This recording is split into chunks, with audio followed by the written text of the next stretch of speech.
मैं कोशिश करूंगा मैं कोशिश करूंगा कि जो है ना इसको क्वेश्चन से डायरेक्ट जो है इसको रिलेट कर करके पढ़ाते रहे। सही है।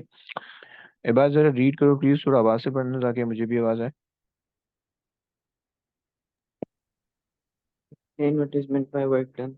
हम्म। क्या लगता है तुम्हें, क्या होता है? Idea? Rate of change in energy. Work done change energy, अबे ओए डेफिनेशन बताओ यार। The product of force and the distance traveled in direction from very good हो गया, सही। चलो गुड हो गया। अच्छा, अगली क्या चीज़ है? kinetic energy. ओके, मुझे हम काइनेटिक एनर्जी के बारे में कुछ बता सकते हैं?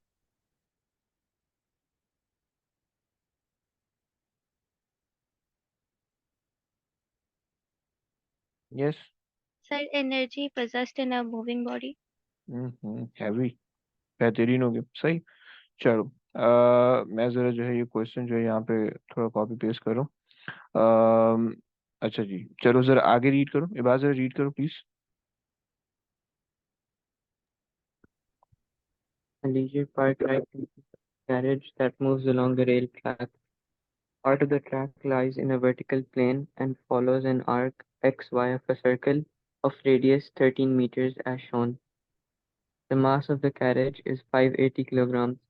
At point X, the carriage has a velocity of 22 meters per second in a horizontal direction. The velocity of the carriage then decreases to 12 meters per second in a vertical direction at point Y. For the carriage moving from X to Y, show that the decrease in the kinetic energy is 9.9 into 10 raised to the power 4 joules.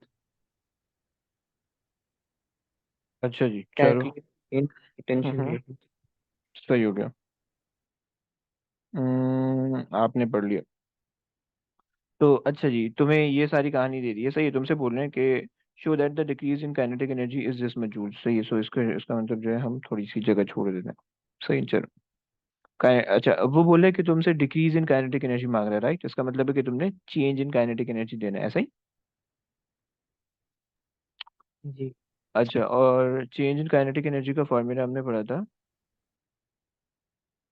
Half M V square minus U square. सही है। देखो as के अंदर जो है, O level के अंदर भी और एएस के अंदर भी जो है वो नंबर मिलते हैं उसके, यानी फॉर्मूला लिखने के, सही। तो इसके एक नंबर देगा वो आपको।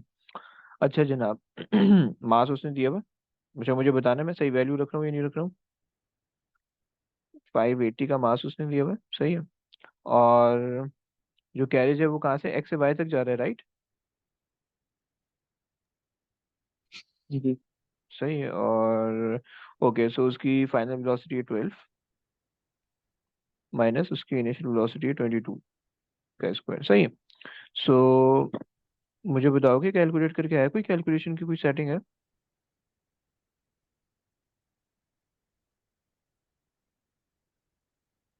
9,806 600. सही हो गया, यही आ रहा है ना जो इन्होंने दिया हुआ है। जी ओके, काइनेटिक एनर्जी तो डिक्रीज हो गई है यहाँ से यहाँ तक, सही। तुम लोग को वैसे लॉजिकली कॉमन सेंस से भी अगर सोचो, जब वो यहाँ से यहाँ पे जा रहा है तो उसकी ऊपर जा रहा है, सही है। स्पीड कम हो रही है, काइनेटिक एनर्जी डिक्रीज हो रही है, पोटेंशियल एनर्जी बढ़नी चाहिए, सही है। और अगर उसने कोई रेजिस्टिव फोर्स वगैरह दी भी होगी तो वो जैसे जैसे पाथ इंक्रीज हो रहा है वैसे वैसे वो चीज़ बढ़ेगी, सही। तो खैर, तुम जरा ये देखो कि calculate the gain in the gravitational potential energy. Gain कैसे निकालोगे?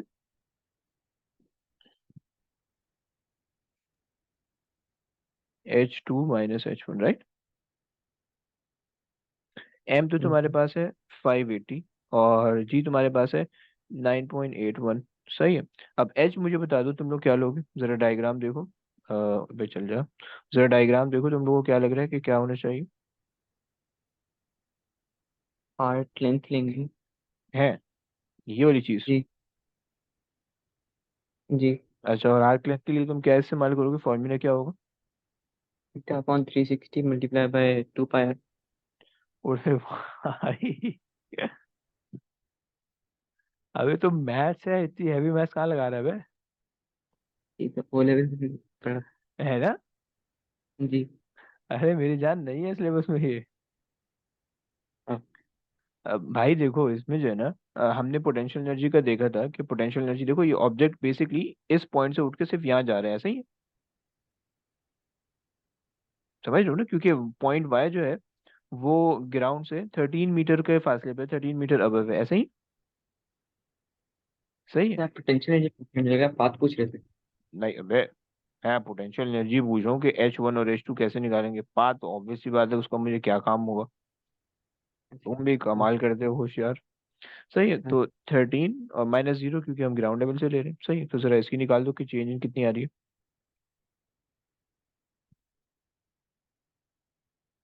अच्छा, मैं इसके नीचे अगला क्वेश्चन पेश कर देता हूँ, ये आ गया मेरे पास।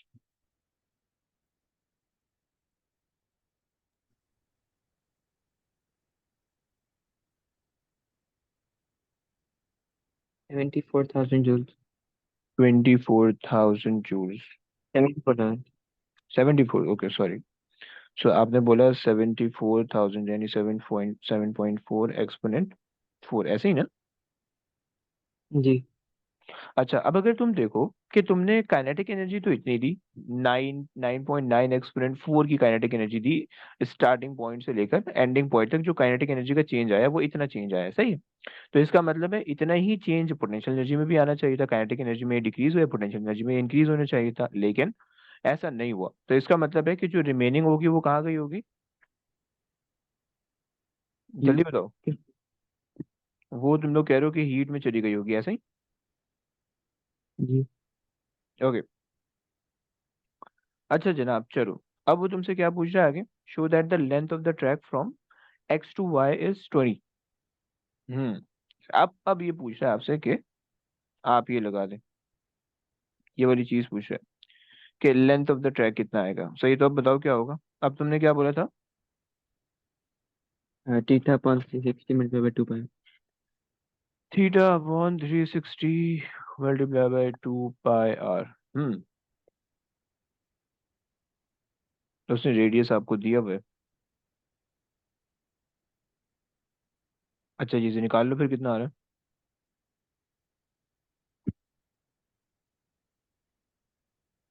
2π और r 13।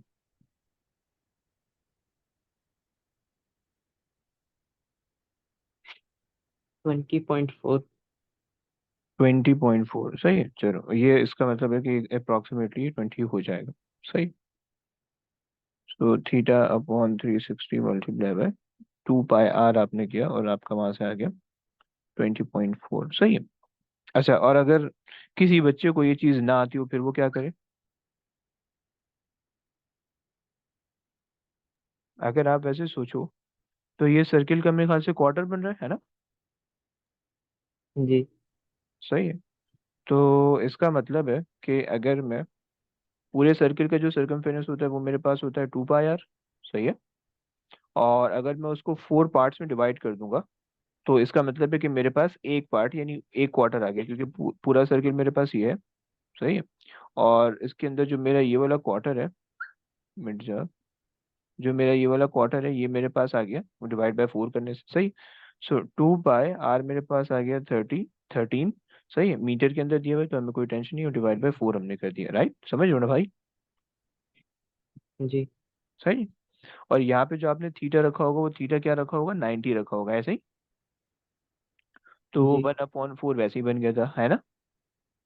जी। सही है, तो इस वजह से आप ऐसे भी कर सकते हो, आप ऐसे भी कर सकते हो, राइट। तो इसलिए इन पर्टिकुलर ये वाला फॉर्मूला वो अज्यूम या एक्सपेक्ट नहीं करेगा कि बच्चा लगाए, बल्कि वो एक जनरल एक्सपेक्ट करेगा, सही है। खैर, वेरी गुड, आगे आओ, अगला पार्ट करो।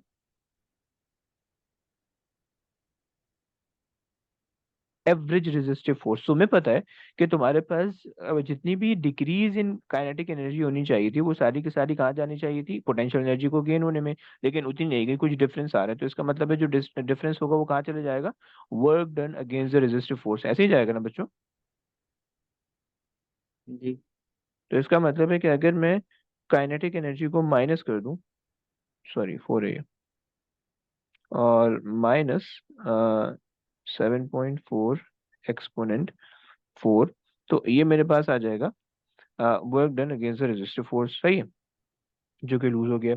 तो ये कितना बन रहा होगा, 0.6, 1.6 और 2.5 ऐसे ही। जी 2.5 एक्सपोनेंट 4 सही हो गया। सो this is the resistive force की वजह से वर्क डन हो रहा है। सही, रेजिस्टिव फोर्स को ओवरकम करने के लिए। सही, और तुम्हें पता है इसका ये। सही है, सो रेजिस्टिव फोर्स हमारे पास आ गई 2.5, 2.5 एक्सपोनेंट 4। और जब तुम उसको डिवाइड बाय 4 कर दोगे तो तुम्हारे पास क्या आ जाएगा? तुम्हारे पास आ जाएगा अच्छा सॉरी, गलत हो गया, गलत हो गया। डिवाइड बाय 4 नहीं, ये इसका जो डिस्प्लेसमेंट है जो तुमने अभी निकाली ऊपर वाले पार्ट में, डिस्टेंस बेसिकली, जो कि 20 आ रहा था, वो तुम्हारे पास हो जाएगा 20। सही है। तो जब तुम इसको निकालोगे तो तुम्हारे पास ये क्या बनेगा? जो भी बन रहा है वो देख लो। 1.25, 1250। 1250 सही है, 1250 सही है, 1.2500 सही है, सही है, सही है ना? मरियम, मरियम समझ में आ रहा है तुम्हें? जी सर। Okay, very good. अच्छा चलो आगे चलो। Describe the change in the direction of the linear momentum of the carrier as it move from X to Y. सही है। तो वो जैसे एक्स टू वाई मूव हुआ है, सही है, तो उसके लिनियर मोमेंटम में कितना चेंज आया है तुमने वो निकालना है। सही है। अच्छा तुम मोमेंटम पढ़ चुके हो पहले, सही है, और तुम ये भी पढ़ चुके हो कि जो है मोमेंटम का फॉर्मूला क्या होता था, याद है कुछ? Mass into velocity. Mass into velocity, सही हो गया। और अगर तुम्हें चेंज इन मोमेंटम निकालना है तो चेंज इन मोमेंटम के लिए क्या होगा? अच्छा एक मिनट, हम कौन सा पार्ट कर रहे हैं, हमने ये वाला पार्ट क्यों नहीं किया? Describe the change in the direction. Okay, so जो डायरेक्शन का चेंज हो रहा है वो कितना हो रहा है, वो तो तुम्हें दिख रहा है कि चूंकि जो है वो बिल्कुल एग्जैक्टली 90% जा रहा है, सही, मतलब 90 डिग्री जा रहा है, तो वो जो है हॉरिजॉन्टल से एग्जैक्टली वर्टिकल जा रहा है। सही है। सो तुम ये कह सकते हो कि डायरेक्शन में के initially cart was horizontal, then become vertical, so the change is 90 degrees, right? चलो आगे चलो, अगला part, determine the magnitude of the change in the linear momentum when the carriage move from X to Y. तो तुम्हें पता है कि change in momentum का फॉर्मूला तुम्हारे पास होता था कि M V minus M U. सही, final velocity minus initial velocity. सही। सो तुम्हें फिर उससे पता है कि भाई मास ऑफ द कैरिज जो 580 है, और फाइनल वेलोसिटी तुम्हारे पास आ रही थी, कितनी की आ रही थी, 12 आ रही थी, हाँ 12 आ रही थी। और इनिशियल वेलोसिटी तुम्हारे पास कितने की आ रही है, 80, और 22 आ रही। सही। तो जरा कैलकुलेट करो कितना आता है।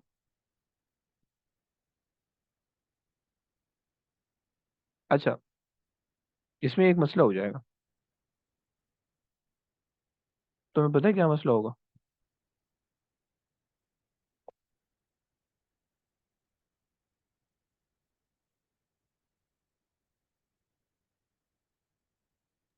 सर -5800 देखो देखो, एक मसला होगा इसमें। नहीं नहीं, ऐसे नहीं, एक मसला होगा इसमें, देखो। तुम्हारे पास जरा इसको गौर करना प्लीज। तुम्हारे पास इनिशियल मोमेंटम जो है वो इस डायरेक्शन में है, सही है, और तुम्हारे पास फाइनल मोमेंटम जो है वो इस डायरेक्शन में है, सही है। तो तुम्हारे पास जो रिजल्टेंट मोमेंटम आना चाहिए, देखो, फाइनल मोमेंटम इस डायरेक्शन में, सही है, इनिशियल मोमेंटम इस डायरेक्शन में, सही है। सो रिजल्टेंट मोमेंटम तुम्हारे पास आना चाहिए वो इस डायरेक्शन में आना चाहिए, राइट? तो इनिशियल मोमेंटम का जो मैग्नीट्यूड है वो तुम्हारे पास कितना है? मास विच इज कितना था, 580, सही है, और टाइम्स 22, सही है? ये इनिशियल मोमेंटम हो गया। ये फाइनल मोमेंटम हो जाएगा 580 इंटू 12, सही है। और तुम्हें बेसिकली क्या निकालना है, रिजल्टेंट लिनियर मोमेंटम निकालने के, रिजल्टेंट यानी जो आफ्टर मतलब जो फाइनल मोमेंटम है तुम्हें वो निकालने, the the change in the linear momentum, सही। तो वो तुम अब यहाँ पे तुम्हारे पास ये आ जाएगा। सही है, तो जो भी इसका रिजल्टेंट है वो निकाल दो प्लीज, वो आपके पास हो जाएगा। समझ पा रहे हो?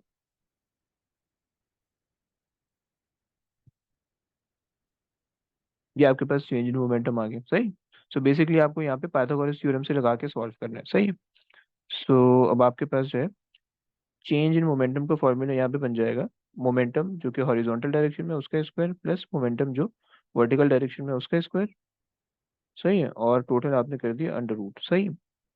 सो जो हॉरिजॉन्टल डायरेक्शन में मोमेंटम है वो है 580 और 22 का स्क्वायर प्लस 580 इंटू 12 का स्क्वायर, सही, और अंडर रूट, सही। So this is delta P. समझ पा रहे हो बच्चों? बताओ प्लीज, मरियम, इबाद।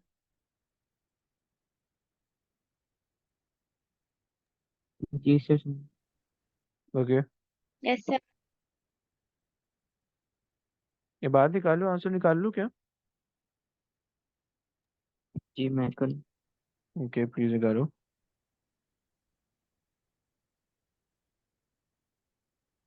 Sir, 604 आ रहा है आंसर। 60,604 यानी 600 आ गया।